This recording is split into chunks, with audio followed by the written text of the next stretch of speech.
Okay, welcome traders. So this week we're going to look at dollar franc. US dollar continued its strength because of that news on the interest rate decision, which I believe was already factored in the market as dollar was already gaining last week. But we can see the move, it just sprung up. Here we had a 100 pip candle, H1 100 pip move, and that was on Wednesday after the news. So this guy has been buying for a while. As you can see, the spacing of the MAs. So we're expecting sell to come up, but we'll just see. We follow what the market does. Okay, we don't try and make the market makers do that. We follow. All right, so basically, as I said, it's continuing bullish, as you can see above this 50 EMA. So this week we were looking for buys once again up until we saw something different.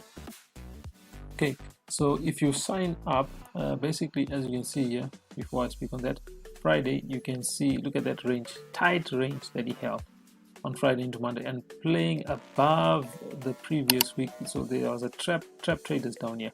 So you can see this range Monday into Tuesday, Friday into Monday, sorry, 70 pip range, just playing around there before the breakout move.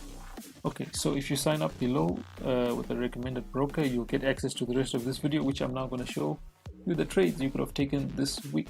Okay, so let me get into that video now. Right guys, as I said, this was trapped volume. Learn, then earn money online. You control your money. You control the risk and the reward. Start from as little as $10. Stop losing to get-rich-quick scams and pyramid schemes. Learn a legitimate skill of online trading. Already a trader? Stop donating to brokers. Become independent.